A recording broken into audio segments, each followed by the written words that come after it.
Shalom,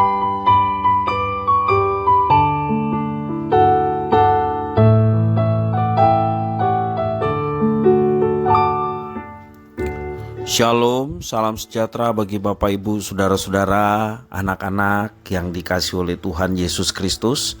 Berjumpa kembali bersama saya Pendeta Eka di dalam renungan firman Tuhan pada hari ini, hari Jumat 30 Juni 2023. Sukacita dan damai sejahtera dari Tuhan Yesus kiranya menyertai hidup kita sekalian. Puji nama Tuhan. Pembacaan firman Tuhan hari ini sampai pada pembacaan kitab Injil Matius pasal yang ke-10. Kiranya firman Tuhan memberkati kita sekalian. Baik, sebelum kita akan merenungkan bagian firman Tuhan bacaan hari ini, mari kita berdoa bersama. Tuhan Bapa di sorga, di dalam nama Tuhan Yesus, kami datang kepadamu mengucapkan syukur dan terima kasih untuk kasih setia dan pemeliharaan Tuhan atas hidup kami. Biarlah semua yang Tuhan berikan kepada kami membuat kami semakin mengenal pribadi Tuhan, dan pengenalan kami akan Tuhan membawa kami untuk hidup dalam ketaatan. Karena itu kami mau terus memperdengarkan hati pikiran kami kebenaran firman-Mu. Engkau mampukan untuk kami memahaminya, Kau juga menolong untuk kami dapat menggenapinya dalam hidup kami.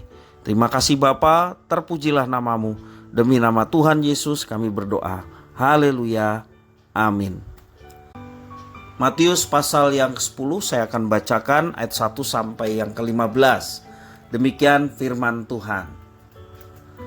Yesus memanggil ke-12 muridnya dan memberi kuasa kepada mereka untuk mengusir roh-roh jahat dan untuk melenyapkan segala penyakit dan segala kelemahan. Inilah nama ke-12 rasul itu. Pertama, Simon yang disebut Petrus dan Andreas saudaranya, dan Yakobus anak Zebedeus dan Yohanes saudaranya, Filipus dan Bartolomeus, Thomas dan Matius pemungut cukai, Yakobus anak Alfeus dan Tadeus, Simon orang Zelot, dan Yudas Iskariot yang mengkhianati dia. Ke-12 murid itu diutus oleh Yesus dan ia berpesan kepada mereka, janganlah kamu menyimpang ke jalan bangsa lain atau masuk ke dalam kota orang Samaria, melainkan pergilah kepada domba-domba yang hilang dari umat Israel. Pergilah dan beritakanlah, kerajaan sorga sudah dekat. Sembuhkanlah orang sakit, bangkitkanlah orang mati, tahirkanlah orang kusta, usirlah setan-setan. Kamu telah memperolehnya dengan cuma-cuma, karena itu berikanlah pula dengan cuma-cuma. Janganlah kamu membawa emas atau perak atau tembaga dalam ikat pinggangmu. Janganlah kamu membawa bekal dalam perjalanan. Janganlah kamu membawa baju 2 helai, kasut atau tongkat, sebab seorang pekerja patut mendapat upahnya. Apabila kamu masuk ke kota atau desa, carilah di situ seorang yang layak dan tinggallah padanya sampai kamu berangkat. Apabila kamu masuk ke rumah orang, berilah salam kepada mereka. Jika mereka layak menerimanya, salammu itu turun ke atasnya. Jika tidak, salammu itu akan kembali kepadamu. Dan apabila seorang tidak menerima kamu dan tidak mendengar perkataanmu, keluarlah dan tinggalkanlah rumah atau kota itu dan kebaskanlah debunya dari kakimu. Aku berkata kepadamu, sesungguhnya pada hari penghakiman tanah Sodom dan Gomora akan lebih ringan tanggungannya daripada kota itu. Bapak Ibu saudara-saudara yang dikasihi oleh Tuhan, Yesus mempercayakan pengusiran roh-roh jahat dan penyembuhan segala penyakit dan kelemahan kepada murid-muridnya. Ayat yang pertama mengatakan demikian. Lalu Yesus mengutus para murid untuk memberitakan bahwa kerajaan surga sudah dekat. Yesus meminta kepada para murid untuk bermurah hati ketika melakukan apa yang diperintahkannya. Yesus meminta pada murid-muridnya untuk memberitakan kerajaan surga kepada orang Israel terlebih dahulu.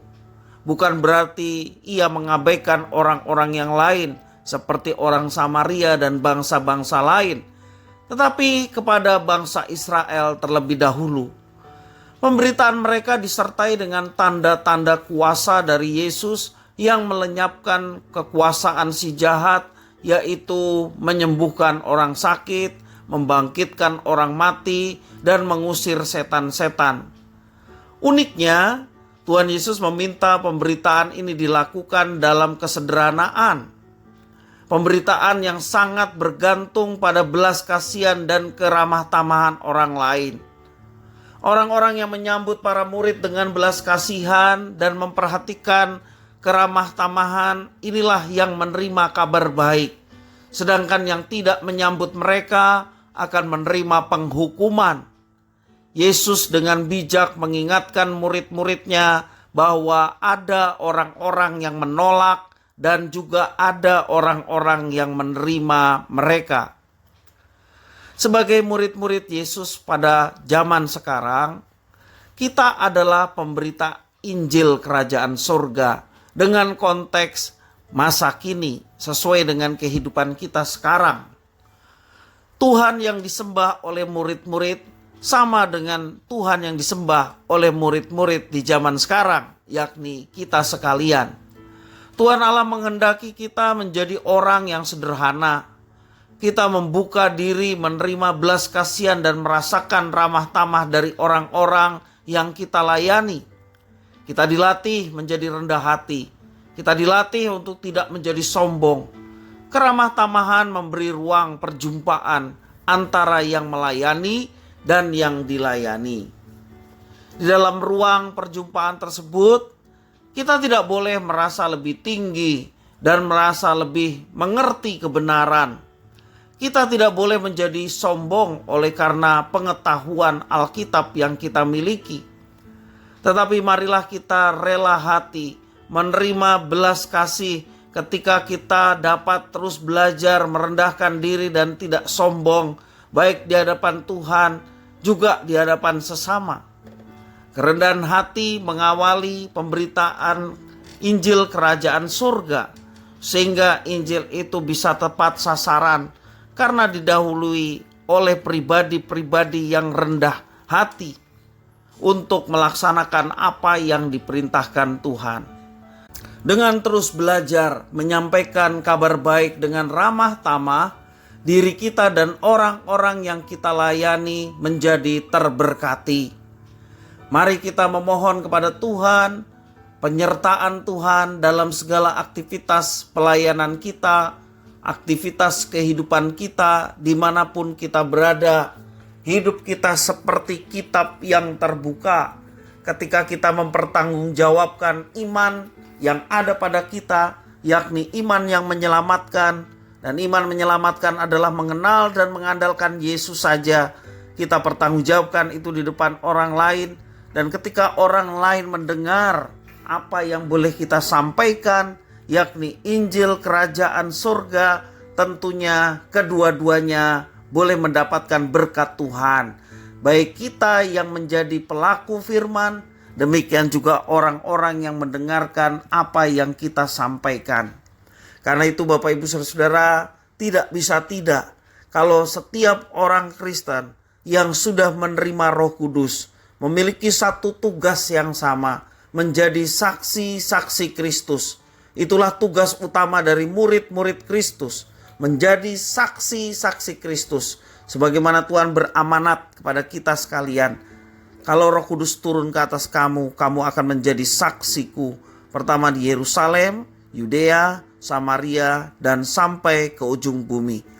Kita sudah menerima Roh Kudus. Buktinya apa? Mulut dan hati kita mengakui Yesus adalah Tuhan dan Juru Selamat. Tanpa Roh Kudus tidak mungkin keluar pengakuan itu. Dan kita sudah mengakui itu.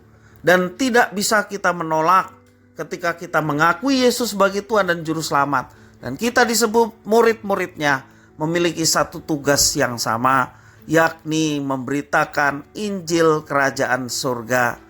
Dan marilah kita lakukan itu dengan sukacita, menjadi bagian hidup kita. Dimanapun kita berada, tutur kata, tingkah laku kita sebagai kitab yang terbuka, dibaca oleh banyak orang. Dan Tuhan memberikan kesempatan untuk kita menjumpai orang-orang yang ada di sekitar kita. Dan ketika mereka mencari tahu mengenai iman kita, kesempatan bagi kita untuk mempertanggungjawabkan iman itu dengan menjadi saksi Kristus, memberitakan karya Kristus dalam hidup kita. Dan tentunya itu memberkati kita dan juga orang yang mendengarkannya. Biarlah firman Tuhan yang boleh kita dapatkan hari ini sungguh memberkati kita dan membawa kita untuk hidup menjadi murid-murid Kristus yang menjadi saksinya dalam kehidupan sehari-hari. Kiranya firman Tuhan memberkati kita. Mari kita berdoa. Terima kasih Tuhan atas firman-Mu.